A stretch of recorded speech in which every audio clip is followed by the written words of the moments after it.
Howdy-ho, it's Heidi here with a life hack for sore backs. Old or young, pregnant, work-related or sport injuries.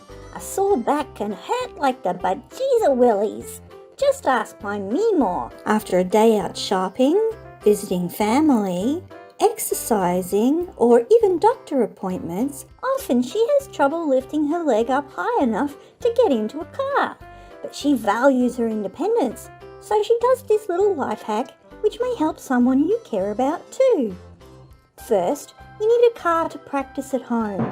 Doesn't matter if it's left-hand drive or right-hand, we have both in our family. But for this life hack, it can't be a truck or four-wheel drive.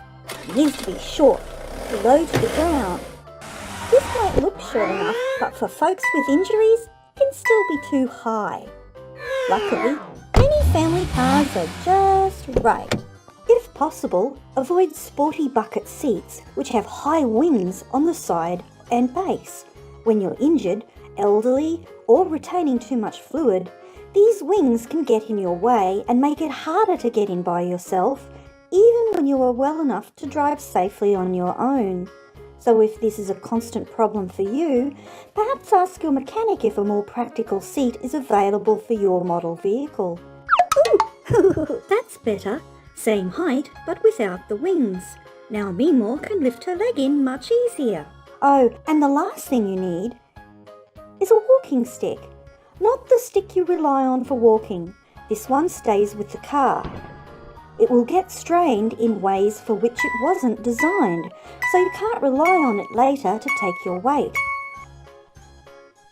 You also need to store it within easy reach of your seat, anywhere that is both convenient and legal in your state. This new car has a clutch, which is far more painful to drive with a sore hip or spine, so Meemaw is keen to trade it for another automatic like her first car. To get in by herself as either passenger or driver, first she stows anything she's carrying safely out of her way, then faces the front of the car.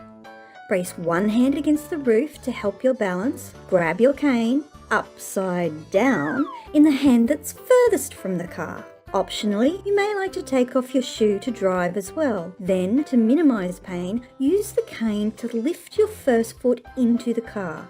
Squiggle in as best you can, then lift your second foot into the car using the cane as support again. You can also use your cane to retrieve your shoe and pull the door closed behind you, and you are ready to drive on your own or ride as a passenger with less pain.